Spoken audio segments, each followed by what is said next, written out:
السلام عليكم ورحمة الله وبركاته. وعليكم السلام ورحمة الله وبركاته. نحمده ونستعينه ونستغفره ونؤمن به ونتوكل عليه ونعوذ بالله من شرور أنفسنا ومن سيئات أعمالنا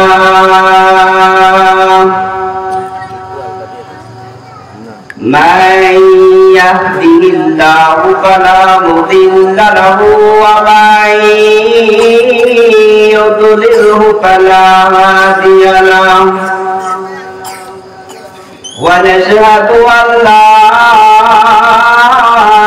إله إلا الله وحده لا شريك له ونشهد أن سيدنا وسندنا ومولانا محمدا عبده ورسوله أرسله بالحق بشيرا ونذيرا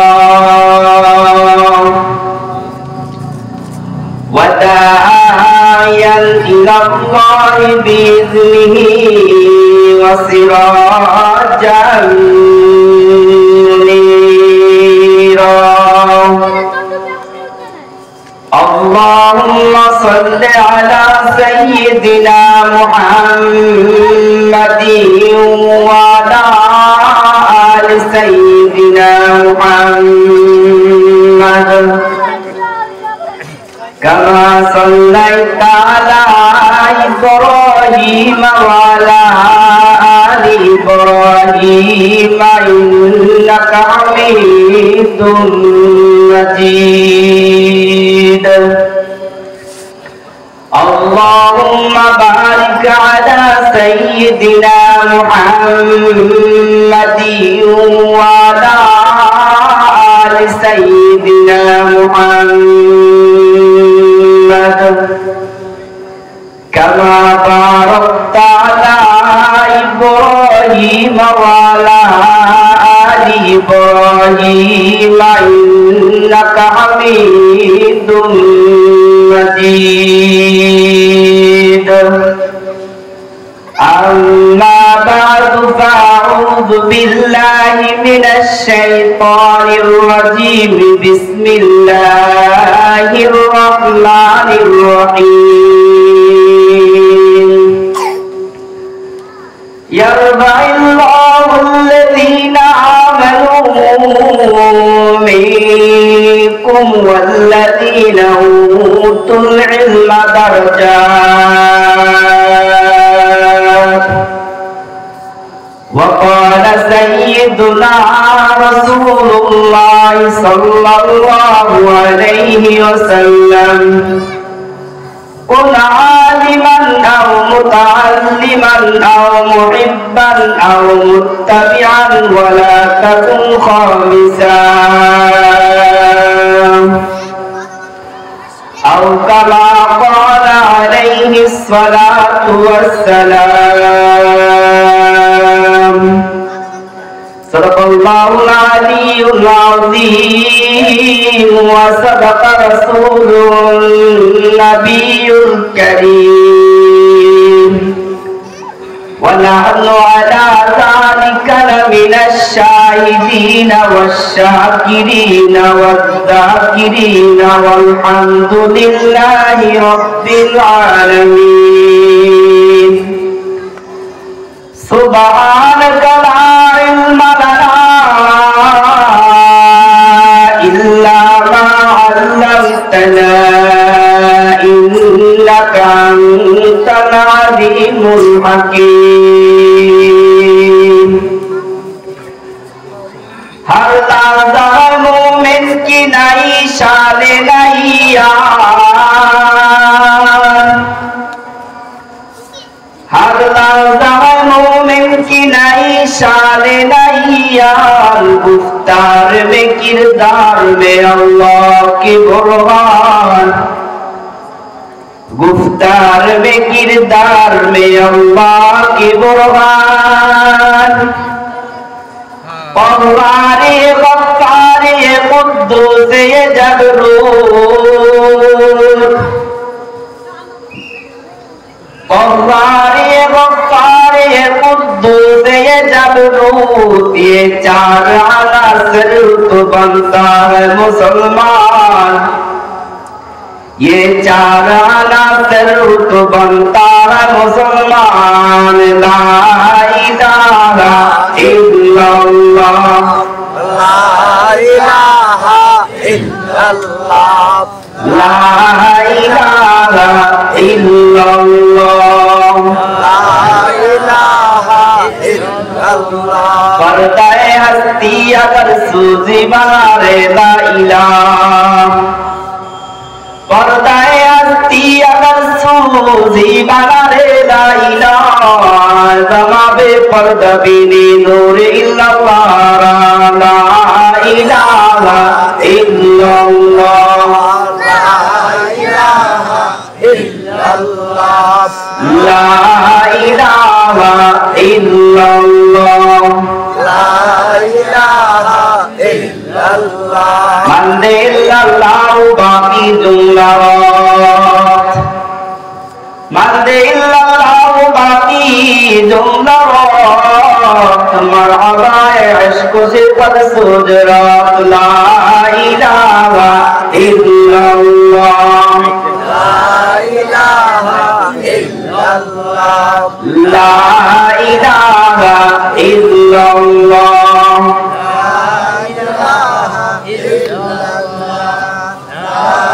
ला इलाहा इल्लल्लाह मुहम्मदुर रसूलुल्लाह सल्लल्लाहु अलैहि वसल्लम सल्लल्लाहु ताला अलैहि वसल्लम सल्लल्लाहु अलैहि वसल्लम इकरा इंटरन्যাশনাল মাদ্রাসা এর উদ্যোগে প্রথম বার্ষিক ওয়াজ ও দোয়া মাহফিলের আজকের সম্মানিত সভাপতি সাহেব হাজী আবু তাহের মিজি এবং প্রধান বক্তা মুফতি আজহারুল ইসলাম ফরিদি বিশেষ বক্তা কাজী মাওলানা মোহাম্মদ গিয়াসউদ্দিন সাহেব দামাত বরকাতুহু আমার সামনে উপবিষ্ট বিভিন্ন অঞ্চল থেকে বিভিন্ন গ্রাম থেকে আমার বুড়া বাবারা যুবক ভাইয়েরা দ্বীনের নিসবতে কোরআন ও হাদিস শরীফের নিসবতে দাওয়াত ও তাবলীগের নিসবতে উম্মতের উলামায়ে কেরামের জবান থেকে কিছু কথাবার্তা শুনবো এবং আমল করব এইজন্য রাসূল আলামিন আমাদেরকে এখানে আসার এবং বসার তৌফিক দান করলেন তা আমরা সবাই একবার শুকরিয়া দান করি আলহামদুলিল্লাহ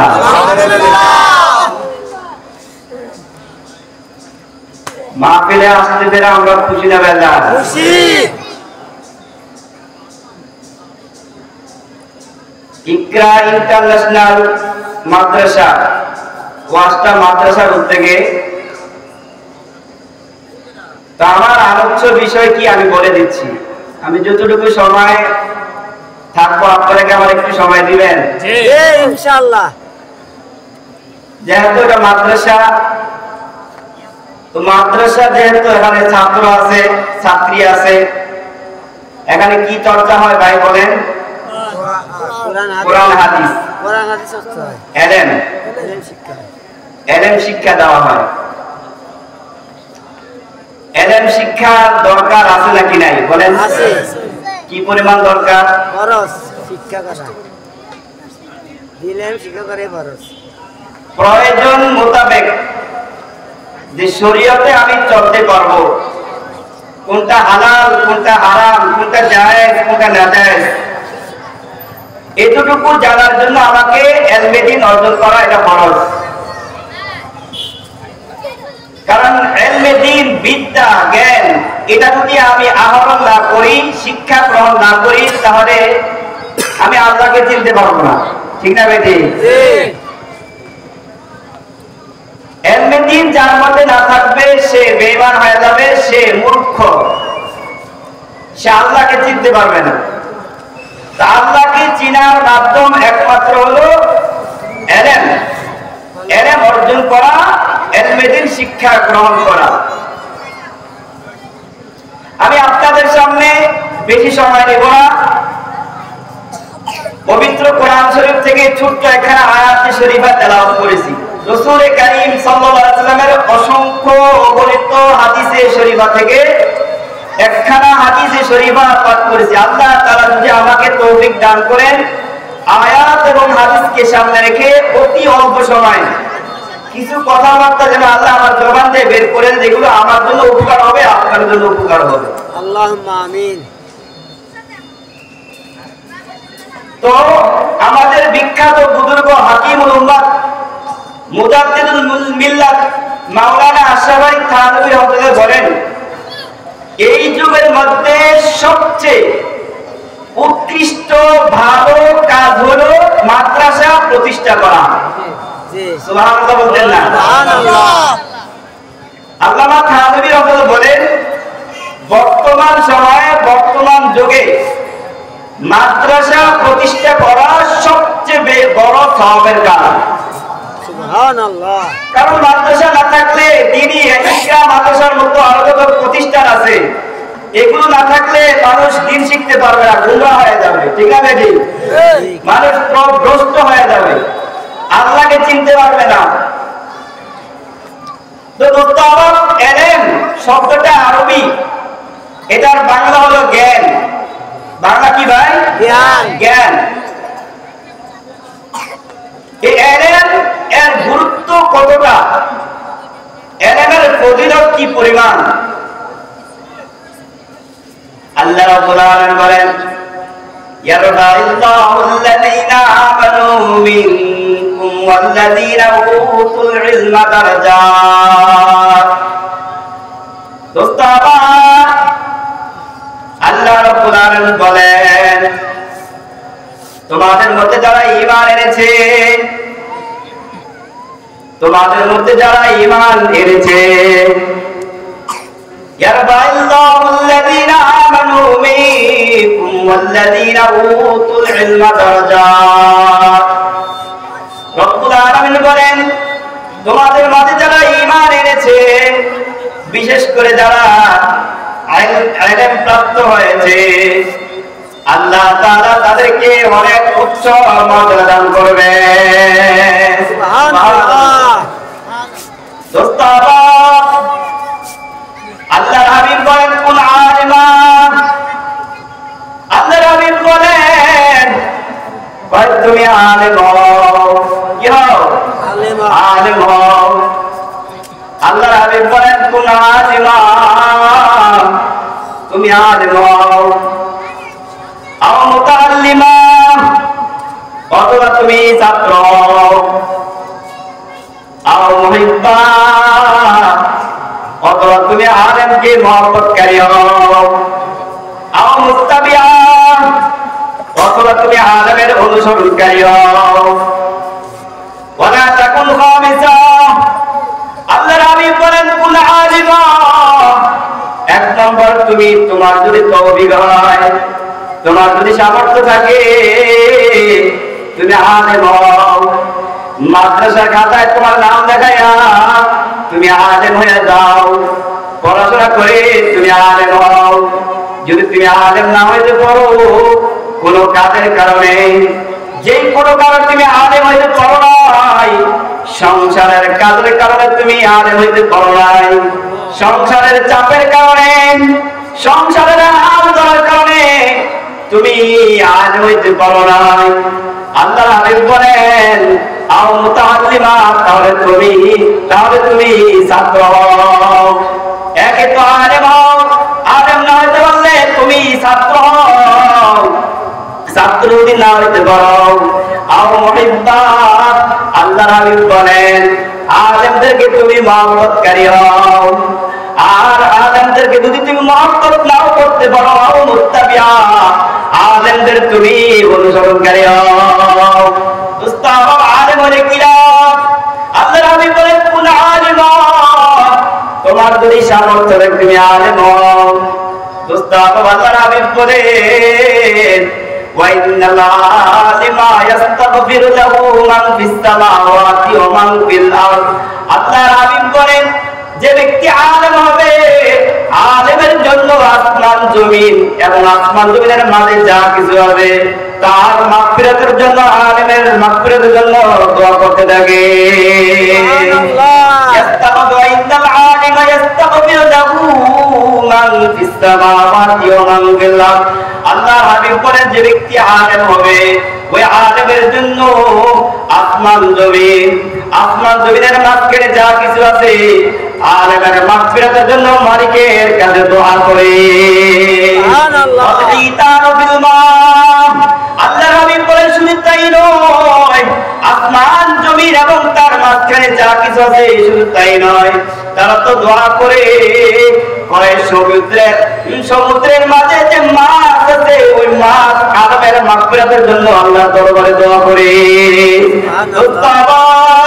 وإن فضل العالم على الحافظ كفضل القمر ليلة البدر على سائر الكواكب। আল্লাহর হাবিব বলেন ওই আলেমের মর্যাদা একজন আবেদের উপর এমন যেমন পূর্ণিমার চাঁদের মর্যাদা সমস্ত তারকার উপর। বলেন না সুবহানাল্লাহ। পূর্ণিমার চাঁদ শুধু সে নিজেকে আলো দেয় না, পূর্ণিমার চাঁদ সে গোটা বিশ্বকে আলো দেয়, ঠিক না বেদে? তদ্রুপভাবে একজন খাঁটি আলেম সে শুধু নিজেকে আলোকিত করে না, তার এলেম দ্বারা গোটা জাতিকে সে আলোকিত করে, ঠিক না বেদে? গোটা জাতিকে সে আলোকিত করে। আল্লাহর হাবিব বলেন এই আলেম শিখতে গিয়া যে ব্যক্তি আল্লাহর ঘর থেকে, যে ব্যক্তি আলেম শিখতে গিয়া তার ঘর থেকে বের হয়, আল্লাহর হাবিব বলেন মান সালাকা তারিকাই ইয়ালতামিসু ফীহি ইলমা।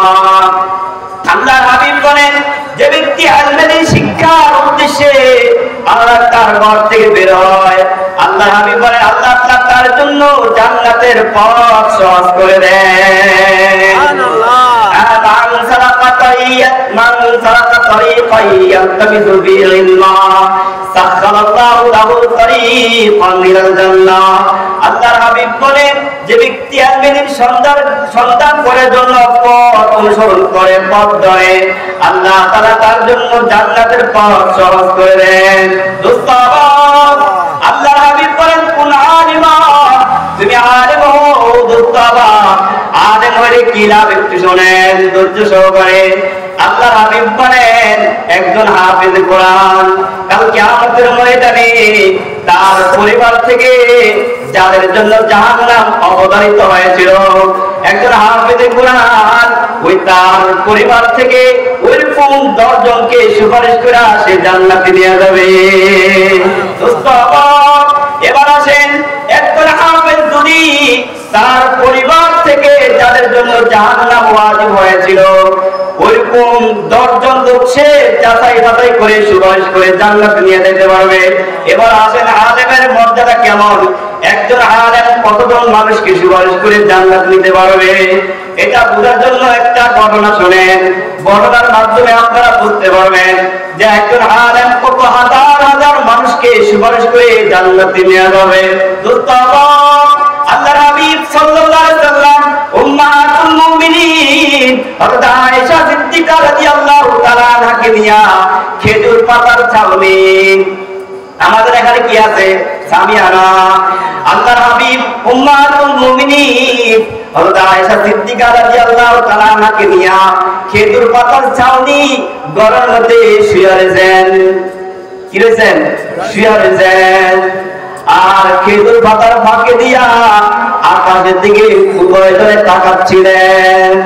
আল্লাহর হাবিব সাল্লাল্লাহু আলাইহি ওয়াসাল্লাম উম্মাতুল মুমিনিন, আল্লাহর হাবিব সাল্লাল্লাহু আলাইহি ওয়াসাল্লাম উম্মাতুল মুমিনিন হযরত আয়েশা সিদ্দিকা রাদিয়াল্লাহু তাআলা আনহাকে প্রশ্ন করলেন, ও আয়েশা দেখো তো আকাশের মধ্যে এগুলো কি দেখা যাচ্ছে? আয়েশা রাদিয়াল্লাহু তাআলা বলেন এটা আবার কি ধরনের প্রশ্ন? আকাশে তো অগণিত তারকা দেখা যাচ্ছে। কি দেখা যাচ্ছে? অগণিত নক্ষত্র তারকা দেখা যাচ্ছে। দোস্ত আবার আল্লাহর হাবিব বললেন, ও আয়েশা, এই যে আসমানে আকাশে অগণিত নক্ষত্র, এই পরিমাণ আকাশের মধ্যে যেই পরিমাণ নক্ষত্র আছে, এই পরিমাণ সওয়াবের মালিক কি হবে জানোনি? আকাশে অগণিত নক্ষত্র, এই অগণিত নক্ষত্র পরিমাণ সওয়াবের কে মালিক হবে জানোনি? উম্মাতুল মুমিনিন হযরত আয়েশা সিদ্দিকা রাদিয়াল্লাহু তাআলা তিনি মনে মনে ভাবলেন, হয়তো আমার বাবার কথা নবীজি বলবেন। আয়েশা রাদিয়াল্লাহু তাআলা আনা চুপায় গেলেন আর মনে মনে ভাবলেন, হয়তো আল্লাহর হাবিব আমার বাবার কথা বললেন, আমার বাবার নেক আমলের সওয়াব অগণিত তারকার সমান। আয়েশা রাদিয়াল্লাহু তাআলা মনে মনে ভাবতেছেন, নবীজি হয়তো আমার বাবার নামটা বললেন। আয়েশা রাদিয়াল্লাহু তাআলা চুপ হয়ে গেলেন। আল্লাহর হাবিব বললেন, ও আয়েশা, এই যে আকাশে অগণিত নক্ষত্র দেখা যাচ্ছে, এই অগণিত নক্ষত্র পরিমাণ সওয়াবের মালিক হবেন আমার সাহাবী হযরত ওমর। বলেন না সুবহানাল্লাহ। দুনিয়া কি সদাকত মে তেরা নাম रहेगा, दुनिया की सदाकत में तेरा नाम रहेगा, सिद्दीक तेरा नाम से इस्लाम रहेगा, दुनिया की अदालत में तेरा नाम रहेगा, उमर तेरा नाम से इस्लाम रहेगा। दोस्तों, आयशा রাদিয়াল্লাহু তাআলা বলেন, হয়তো নবীজি আমার বাবার কথা বলবেন, কিন্তু আল্লাহর হাবিব বলেন, ও আয়েশা, এই যে অগণিত নক্ষত্র দেখা যাচ্ছে, এই অগণিত নক্ষত্র পরিমাণ সওয়াবের মালিক হবে আমার সাহাবী হযরত ওমর। বলেন না সুবহানাল্লাহ। আয়েশা রাদিয়াল্লাহু তাআলা মনটা বেকার হয়ে গেল, মনটা মলিন হয়ে গেল। আল্লাহর হাবিব বুঝতে পারলেন আয়েশা একটু কষ্ট পেয়েছেন। আল্লাহর হাবিব বললেন, হে আয়েশা, কষ্ট পাওয়ার কোনো কারণ নাই। আবু বকর, আবু বকর ওমর রাদিয়াল্লাহু তাআলা আমলের পরিমাণ, ওই আকাশে যে পরিমাণ নক্ষত্র আছে ওই পরিমাণ আমাদের পরিমাণ হলো ওমর রাদিয়াল্লাহু তাআলা আমলের পরিমাণ। আর তোমার বাবা সিদ্দিক আকবর রাদিয়াল্লাহু তাআলা আমলের কোনো পরিমাণ নাই। বলেন না সুবহানাল্লাহ। আল্লাহর হাবিব বুঝাইছেন, হে আয়েশা, ওমরের আমলের পরিমাণ আছে যেমন নক্ষত্র যে পরিমাণ, কিন্তু তোমার বাবা আবু বকর সিদ্দিক তার আমলের পরিমাণ নাই, অগণিত। বলেন না সুবহানাল্লাহ। দোস্ত, আমার তদ্রুপভাবে একজন হাফেজে কোরআন যাদের জন্য জাহান্নাম অবধারিত হয়েছিল, ওই হাফেজে কোরআন তার পরিবার, তার আত্মীয়স্বজন থেকে 10 জনকে সুপারিশ করে জান্নাতে নিয়ে যাবে। এটার একটা পরিমাণ আছে, আছে নাকি নাই? ওমরের আমলের যেভাবে পরিমাণ আছে আকাশের নক্ষত্র, আবু বকরের আমলের কোনো পরিমাণ নাই। আল্লাহর হাবিব বললেন, ও আয়েশা, তোমার বাপের আমলের সওয়াবের কোনো পরিমাণ নাই। আর আল্লাহর হাবিব বলেন, কাল কিয়ামতের ময়দানে তদ্রুপভাবে হাজার হাজার একজন আলেমের পিছনে হাজার হাজার মানুষ জান্নাতে যাওয়ার জন্য পথ ধরবে। চিৎকার করে বলেন সুবহানাল্লাহ। সবাই বলবেন, আলেমের সাথে আমার সম্পর্ক ছিল। সবাই বলবে, আলেম আমার প্রিয়, আলেমকে আমি মহব্বত করতাম। ওই যে আল্লাহর হাবিব বলেন, কুন আলিমা আও মুতাআল্লিমা আও মুহিব্বা, হয় তুমি আলেম হও, না হয় তুমি ছাত্র হও, না হয় তুমি আলেমকে মহব্বত করো। দোস্ত আমার, কাল কিয়ামতের ময়দানে যখন একজন হক্কানি আলেম জান্নাতে যাওয়ার জন্য জান্নাতে যাবেন, তখন তার পিছনে হাজার হাজার মানুষ ছুটবে। ফেরেশতারা বাধা দিতে পারবে না, তাদেরকে বলা হবে, দোস্ত আমার, দুনিয়াতে সিস্টেমটা সহজ, দুনিয়া বললে আখিরাত সহজ। দুনিয়াতে যদি কোনো প্রভাবশালী লোক, কোন উপর লেভেলের লোক, তার সাথে যদি কথা হয়, তার সাথে যদি সম্পর্ক হয়, তখন আপনার যাওয়াটা সহজ হয়ে যায়, ঠিক না বেঠিক?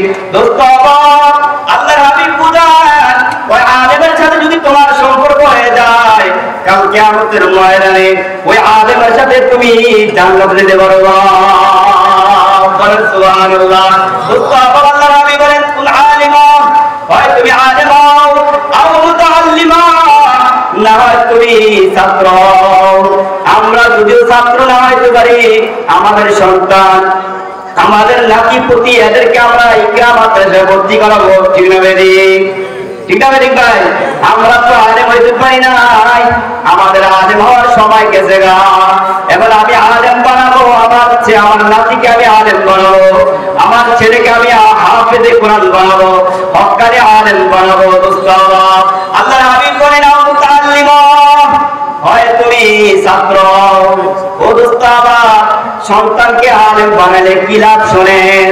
এক কাজী সাহেব মৃত্যুর সময় তার স্ত্রীকে ওসিয়ত করে গেলেন, হে আমার স্ত্রী, আমি মারা যাওয়ার পরে তোমার গর্ভে যে সন্তান দুনিয়াতে আসবে, ওই সন্তান যদি ছেলে সন্তান হয়, তাকে তুমি দ্বীনি শিক্ষায় শিক্ষিত করবা। ওসিয়তটা খারাপ না ভালো? ভালো না?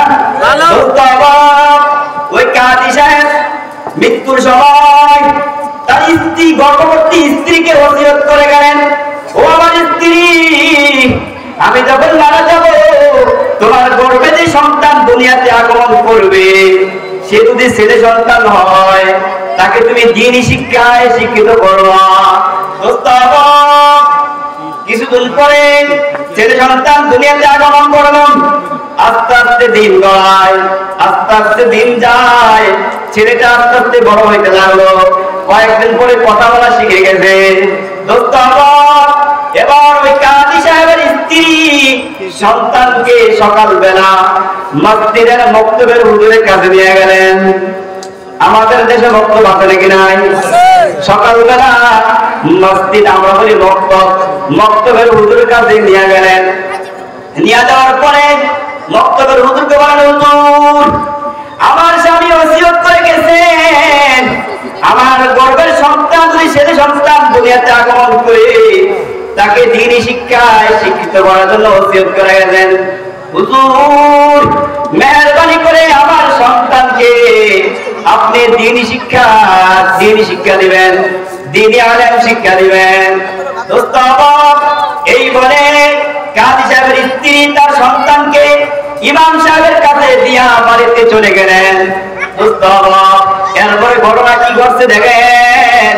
এবার ইমাম সাহেব ওই বাচ্চাটাকে পড়াইতেছেন, বিসমিল্লাহির রহমানির রহিম, বিসমিল্লাহর শপথ দিলেন। বিসমিল্লাহর শপথ দেওয়ার সাথে সাথে বাচ্চাও বিসমিল্লাহ বলতেছে। উস্তাদের কাছ থেকে শুনে শুনে বাচ্চাটাও বিসমিল্লাহ পড়তেছে। এবার রব্বুল আলামিন ফেরেশতাদেরকে ডেকে বললেন, আমার ফেরেশতারা, এই যে কাজী সাহেব তার পাপের কারণে আমার আযাবের মধ্যে গ্রেফতার হয়ে আছে, আর তার ছোট মাসুম বাচ্চাটা আমার নাম উচ্চারণ করতেছে, তার ছোট মাসুম বাচ্চাটা আমার নাম উচ্চারণ করতেছে, এবং তার মাসুম বাচ্চা আমার নাম নিতেছে। আর আমি যদি তার বাবাকে আযাব দেই, শাস্তি দেই, এটা আমি আল্লাহর জন্য লজ্জাবোধ হয়। ও ফেরেশতা, তাড়াতাড়ি যাও, ওই কাজী সাহেবকে জাহান্নাম থেকে উঠাইয়া তাকে জান্নাতে প্রবেশ করে দাও। বলেন সুবহানাল্লাহ। আল-মেদিন বাকাত তাফসীর ও হাদিস, আল-মেদিন বাকাত তাফসীর ও হাদিস, हर के खालद गैरती गलदत को बेर अलमेक नमा खुद मशकाते नबीस अल्लाह के सैरा भी आजातिश ना लबीर अलमे आजा पेश रब्बुल आलमीन कुरान मर्दरा दर यौमिदीन अलमेरा गर दिल जलाई यार शोद अलमेरा गर तन जलाई मार शोद ओ दोस्तवा বলে এলবেদিন শিক্ষা করার কারণে, কাজী সাহেবের সন্তান বিসমিল্লাহ পড়ার কারণে, এলবেদিন শিক্ষা করার কারণে আল্লাহ তাআলা কাজী সাহেব জাহান্নামে ছিল, তার সন্তান এলবেদিন শিক্ষা করার কারণে, এলবেদিন শিক্ষার বদৌলতে বরকতে আল্লাহ তাআলা তার বাপের কবর আযাব মাফ করে দিয়েছেন। চিৎকার করে বলেন সুবহানাল্লাহ। আল্লাহর হাবিব বলেন কুল আলিমা, তোমার তৌফিক কিন্তু থাকে তুমি আলেম হও, আও মুতাআল্লিমা তুমি ছাত্র হও, আও মুহিব্বা অথবা তুমি আলেমকে মহব্বত করো। কাকে ভাই? আলেমকে মহব্বত করো। ও দোস্ত, আলেমকে মহব্বত করেন, আলেমের সাথে সম্পর্ক রাখবেন, কারণ কাল কিয়ামতের ময়দানে একজন আলেম যখন জান্নাতে যাবে তার পিছনে হাজার হাজার মানুষ তার পিছনে জান্নাতে যাওয়ার জন্য পথ ধরবে। সুবহানাল্লাহ। দোস্ত, এজন্য আমরা আমাদের সন্তানদেরকে মাদ্রাসায় ভর্তি করাবো, ইলমে দ্বীন শিক্ষা দিব। আল্লাহর হাবিব বলেন আও মুহিব্বা, তোমরা আলেমকে মহব্বত করো, আও মুত্তাবিআ অথবা তোমরা আলেমের অনুসরণকারী হও। দোস্ত, একজন আলেমের কত দাম!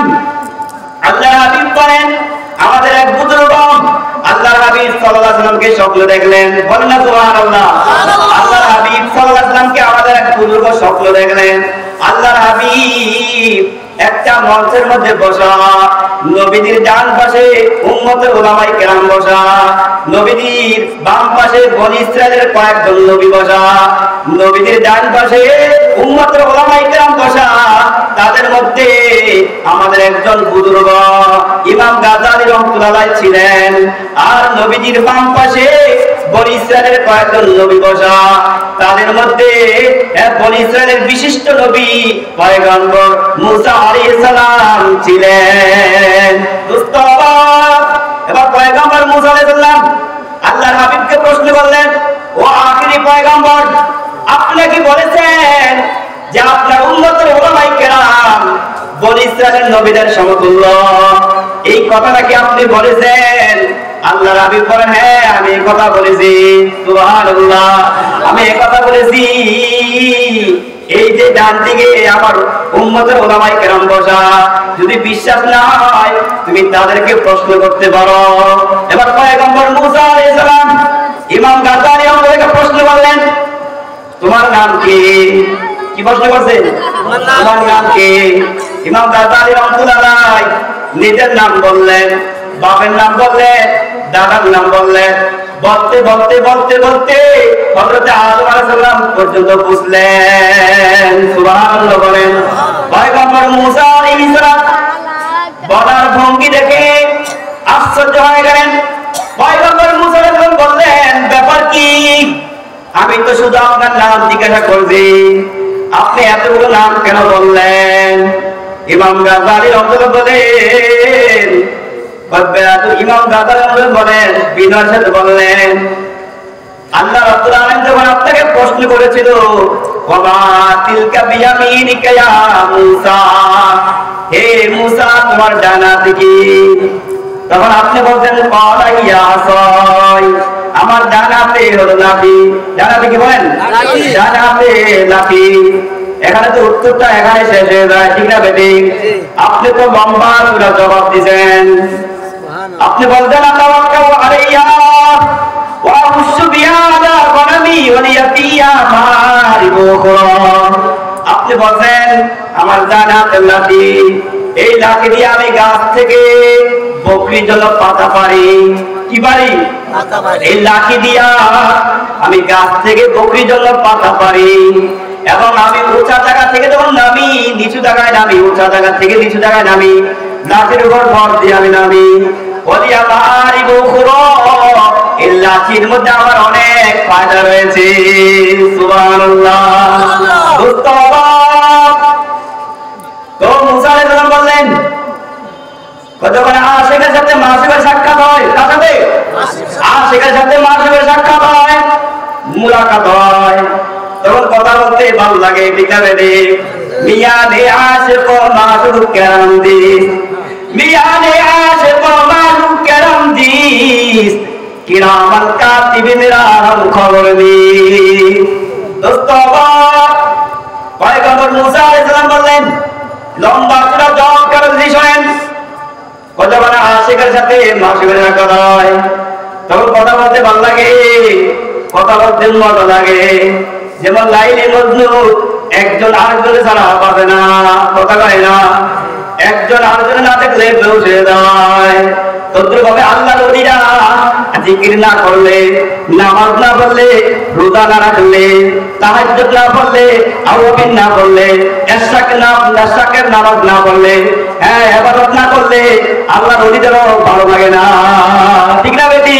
মিয়ানে আশিক মারুফ কেরামজি কিরামান কাতিবিনা নাম খবর রে।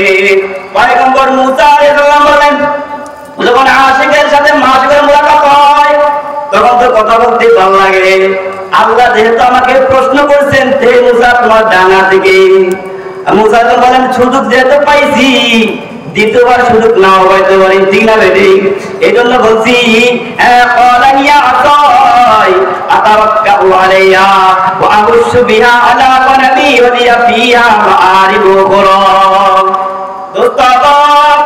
এবার ইমাম গাজ্জালী রহমাতুল্লাহকে প্রশ্ন করলেন, আপনি এত লম্বা চূড়া নামের লিস্টি কেন বললেন? ইমাম গাজ্জালী রহমাতুল্লাহ বলেন, বনী ইসরায়েলের বিশিষ্ট নবীর আমি সাক্ষাৎ পাইছি, দ্বিতীয়বার সাক্ষাৎ পাই কিনা আমি জানি না। আপনার সাক্ষাৎ যেহেতু আমি পাইছি এজন্য আমি লম্বা চূড়া একটা জবাব দিলাম। দোস্ত আমার, বনী ইসরায়েলের নবীদেরকে আল্লাহ যে পরিমাণ বিচক্ষণতা দান করেছে, আখিরি পয়গম্বরের উম্মতের উলামায়ে কেরামদেরকে আল্লাহ ওই পরিমাণ বিচক্ষণতা আল্লাহ দান করবেন। এজন্য আল্লাহর হাবিব বলেন, উলামা উম্মতি কাম্বিয়া ইবনি ইসরাইল। আল্লাহর হাবিব বলেন, আমার উম্মতের উলামায়ে কেরাম বনী ইসরাইলের নবীদের সমতুল্য। বলেন না সুবহানাল্লাহ।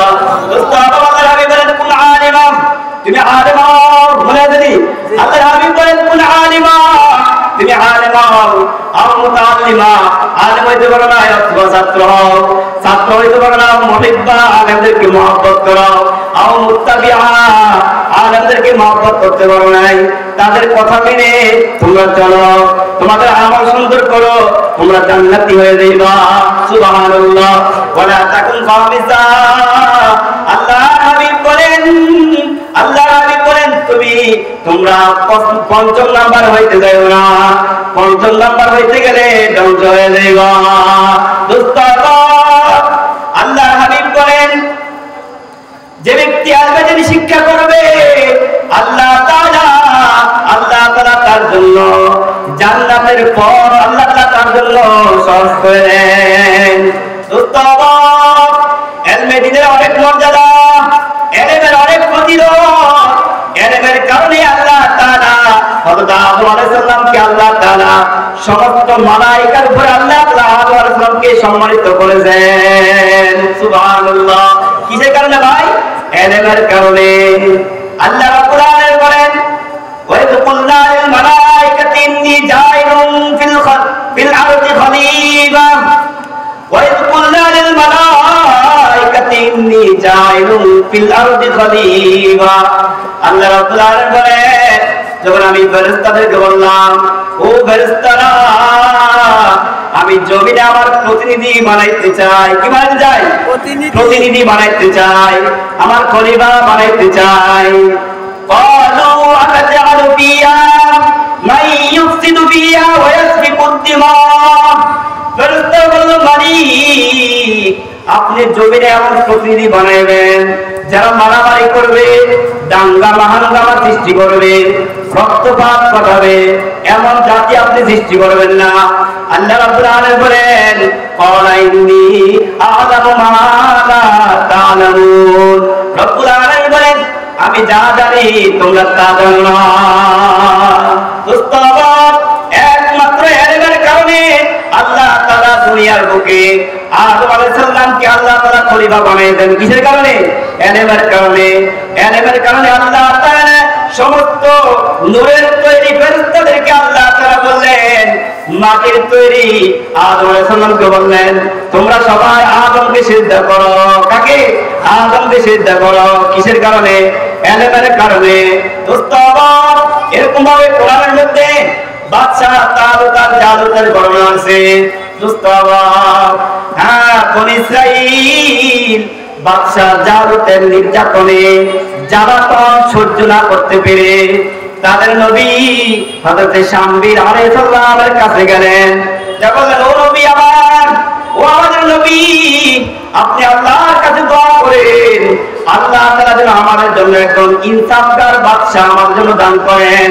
আপনি আল্লাহর কাছে দোয়া করেন। দোস্ত বনি ইসরাইলের নবী শামবীর আলাইহিস সালাম আল্লাহর কাছে দোয়া করেন, আল্লাহ আপনি বনি ইসরাইলের জন্য একজন ন্যায় করে ইনসাফগার বাদশা আপনি বানিয়ে দেন। নবীদের দোয়া কবুল। নবী দোয়া করার সাথে সাথে আল্লাহ তাআলা তালুককে বাদশা বানাইয়া বনি ইসরাইলের বাদশা বানাইয়া জালুতের বিরুদ্ধে যুদ্ধ করার জন্য আল্লাহ পাঠাইলেন। এবার বনি ইসরাইল বলেন এটা কেমন করা হয়?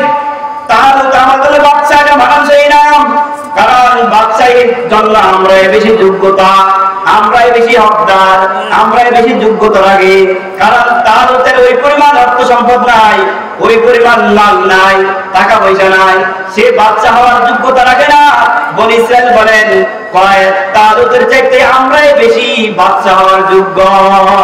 নবী শামবীর আলাইহিস সালাম বললেন আল্লাহ তাআলা তালুতকে তোমার জন্য বাদশা বানাইছেন, তাকে আল্লাহ তাআলা নির্বাচিত করেছেন, তাকে তোমরা মানো।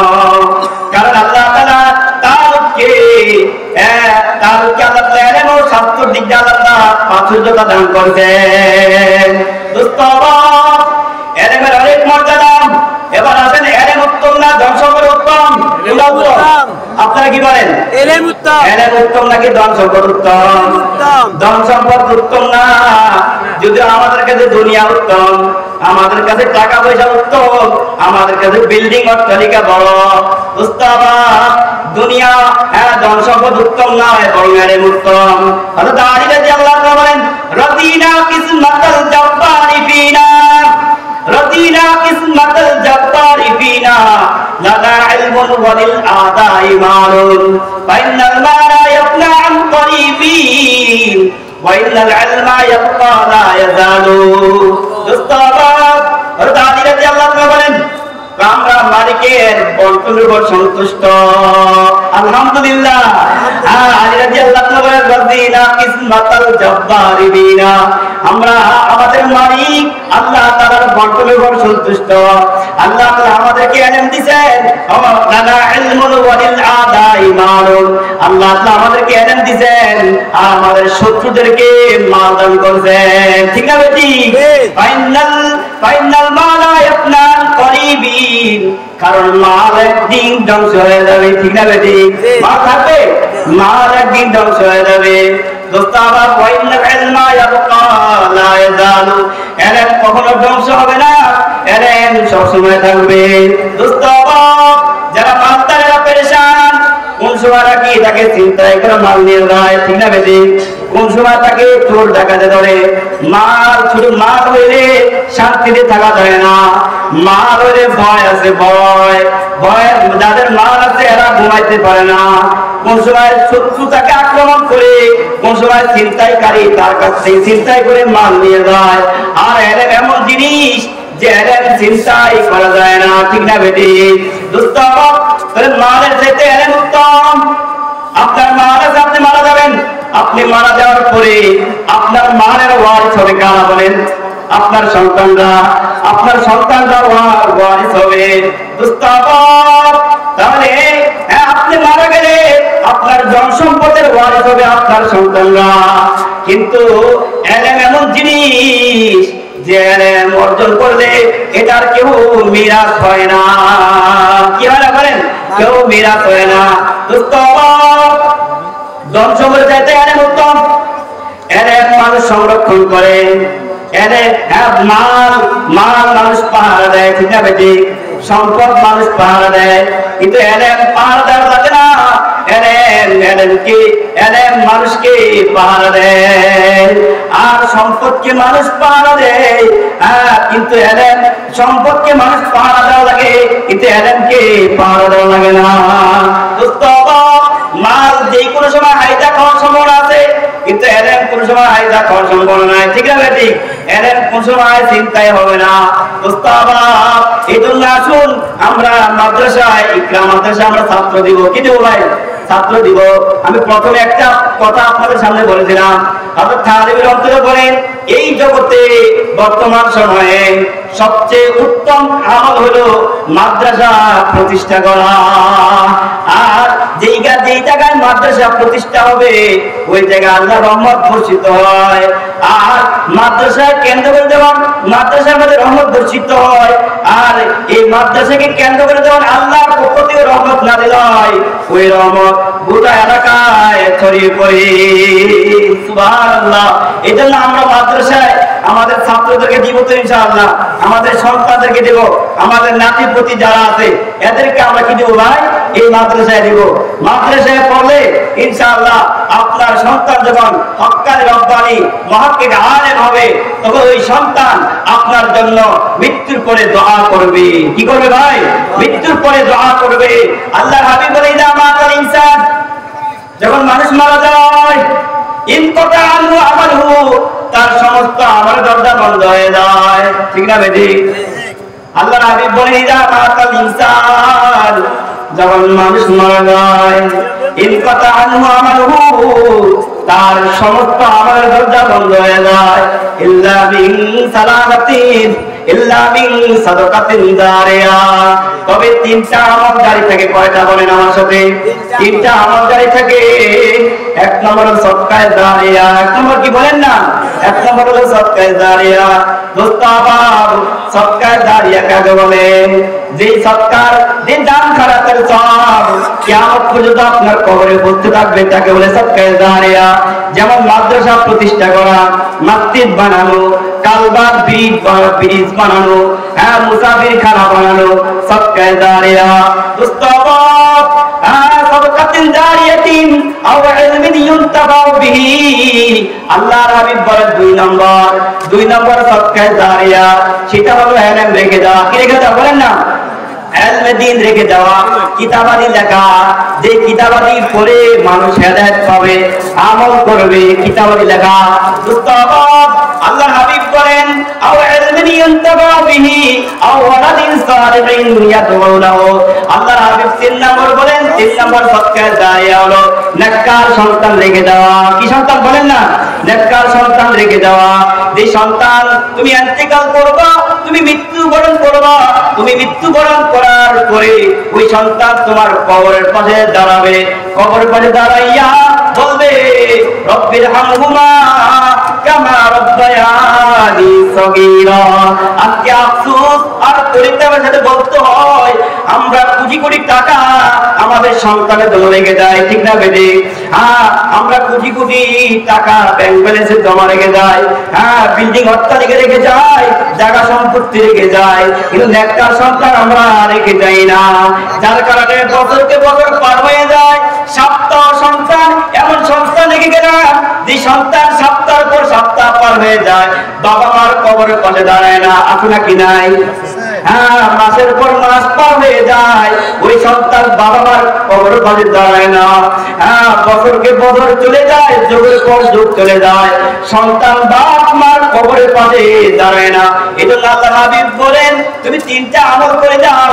সদকায়ে জারিয়া 1 নম্বর, সাদাকাতুন জারিয়াতুন, তুমি তোমার যদি সামর্থ্য থাকে মসজিদ বানাও, মাদ্রাসা বানাও, কালবার বানাও, ব্রিজ বানাও, পুল বানাও। আল্লাহর হাবিব বলেন আও ইলমিন ইউনতাফাউ বিহি, হয় যদি তোমার সামর্থ্য থাকে তুমি ইলম রেখে দাও, কিতাবাদি লেখাও, যে কিতাবাদি পড়ে মানুষ হেদায়েত পাবে, মানুষ আমল করবে, জান্নাতি হয়ে যাবে। আল্লাহর হাবিব বলেন 2 নম্বর সদকায়ে জারিয়া হলো আও ওয়ালাদিন সালিহিন ইয়াদউ লাহু, তুমি নেককার সন্তান রেখে যাও, যে সন্তান তুমি মারা যাওয়ার পরে সন্তান তোমার কবরের পাশে দাঁড়াইয়া সূরা ইয়াসিন পাঠ করবে, সূরা ফাতিহা পাঠ করবে, 4 কুল 3 কুল পাঠ করবে, আয়াতুল কুরসি পাঠ করবে, সূরা বাকারার শেষ আয়াতগুলো পাঠ করবে, দুরূদ শরীফ পাঠ করবে। এমন সন্তান রেখে যাও, যে সন্তান তুমি মারা যাওয়ার পরে তোমার চোখ বন্ধ হয়ে যাবে, ওই সন্তান 5 ওয়াক্ত নামাজ পড়ে তোমার মাগফিরাতের জন্য মালিকের দরবারে দোয়া করবে। রেখে যাবো তো ইনশাআল্লাহ। হ্যাঁ, আল্লাহ তাআলা আমাদের আপনাদের সকলকে যে ফুটাফাটা কথাগুলো বললাম এলেম সম্পর্কে, যেহেতু মাদ্রাসা, এজন্য মাদ্রাসা সম্পর্কে এলেম সম্পর্কে কিছু আলোচনা করলাম। আমাদের সবাইকে এই ইকরা ইন্টারন্যাশনাল মাদ্রাসায় আমাদের সন্তানদেরকে আমরা মাদ্রাসায় দিব তো ইনশাআল্লাহ ভাই, অথবা আমাদের নাতি পতি যারা আছে তাদেরকে আমরা এই মাদ্রাসায় দিব। আল্লাহ তাআলা আমাদের সবাইকে ইলমে দ্বীন শিক্ষা করার তৌফিক দান করুন। আমাদের সন্তানকে এই মাদ্রাসায় ভর্তি করে হক্কান রব্বানি আলেম বানাবার তৌফিক দান করুন। আমরা সকলে বলি আমিন।